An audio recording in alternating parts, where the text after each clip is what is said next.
E पीक पाहणी नोंद नसलेल्या शेतकऱ्यांना सरसकट हेक्टरी 5,000 रुपये आर्थिक मदत देण्याची मागणी। महाराष्ट्र शासनाने सन 2023 खरीप हंगामासाठी सोयाबीन व कापूस उत्पादक शेतकऱ्यांना दिलासा देण्यासाठी 2,000 हेक्टरपर्यंत हेक्टरी 5,000 रुपये आर्थिक सहाय्य देण्याचा शासन निर्णय घेतला आहे।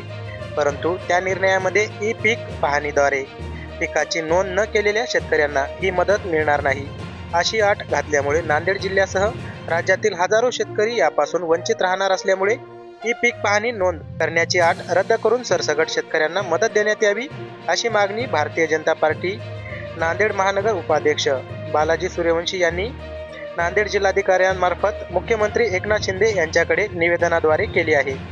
आज आम्ही सर्व तालुक्यातील नांदेड तालुक्यातील शेतकरी या ठिकाणी जिल्हाधिकारी महोदयांना निवेदन देण्यासाठी अशा प्रकारे आलेलो आहोत की मागील 5 जुलै रोजी राज्य शासनाने म्हणजे उपमुख्यमंत्री आणि वित्त मंत्र्यांनी अशी घोषणा केली होती की त्या ठिकाणी काही आंतरराष्ट्रीय घडामोडींमुळे या ठिकाणी शेतकऱ्यांचं नुकसान झालेले आहे। त्यामुळे येणाऱ्या काळामध्ये ज्या ज्या शेतकऱ्यांनी विमा भरलेला आहे अशा सर्व शेतकऱ्यांना त्या ठिकाणी आम्ही प्रति हेक्टरी 5,000 असा 2 हेक्टरपर्यंत मर्यादा ठेवून अर्थसहाय्य करणार आहोत।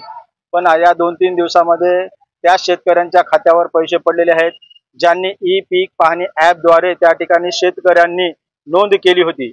पण अनेक शेतकरी या ठिकाणी ई पीक पाहणी ॲपद्वारे नोंद करू शकले नाहीत, कारण ई पीक पाहणी ॲप नोंद करण्यासाठी प्रत्येक शेतकऱ्याकडे अँड्रॉइड मोबाईल असणं आवश्यक असते, तो त्या शेतकऱ्यांकडे नाही, अनेक शेतकऱ्यांकडे नाही।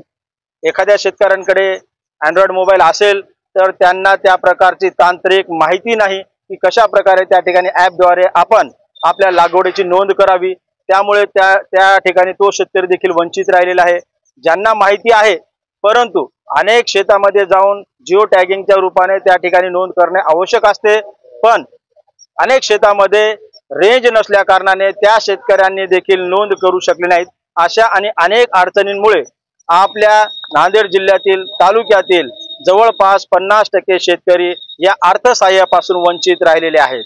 म्हणून आम्ही माननीय जिल्हाधिकारी महोदयांच्या मार्फत राज्याचे मुख्यमंत्री एकनाथजी शिंदे साहेब, उपमुख्यमंत्री देवेंद्र फडणवीस साहेब आणि अजित पवार साहेब यांना या ठिकाणी असं विनंतीपूर्वक निवेदन दिलेले आहे की ज्या ज्या शेतकऱ्यांनी पीक विमा भरलेला आहे, ज्या ज्या शेतकऱ्यांच्या 7/12वर लागवडीची नोंद आहे, अशा सर्व शेतकऱ्यांना हेक्टरी 5,000 2 हेक्टरपर्यंतची मर्यादा आहे, सरसकट शेतकऱ्यांना हेक्टरी 5,000 रुपये या ठिकाणी तुम्ही सहाय्यता करावे आणि शेतकऱ्यांना मदत करावी। जसे तुम्ही तुमच्या मंत्रिमंडळामध्ये अर्थसंकल्पीय मंत्रिमंडळामध्ये तुम्ही घोषणा केली होती त्याप्रमाणे शेतकऱ्यांना मदत करावी असे आम्ही या ठिकाणी निवेदन जिल्हाधिकारी मार्फत एकनाथ शिंदे साहेबांना, मुख्यमंत्री साहेबांना, राज्य शासनाला दिलेले आहोत। मी तळणी येथील गोपीनाथराव सूर्यवंशी शेतकरी असून त्या गावात 50% नोंद नसल्यामुळे आम्ही जिल्हा अधिकाऱ्यांना नोंद दिलेली आहे। आम्ही पीक विमा भरलेला आहे, पण आमच्या आर्थिक अडचणीमुळे किंवा रेंज नसल्यामुळे वेळोवेळी आम्ही प्रयत्न करून सुद्धा आमचं ई पीक पाहणी झालेली नाही। पीक विम्यापासून वंचित झालेले आहोत। आपल्या मंत्रिमंडळाचा ठराव झालेला आहे की प्रत्येक शेतकऱ्यांना 2 हेक्टरपर्यंत 5,000ची मदत देण्यात येईल। आम्ही त्यापासून वंचित आहोत, करिता आम्ही ते निवेदन कलेक्टर साहेबाला दिलेले आहे।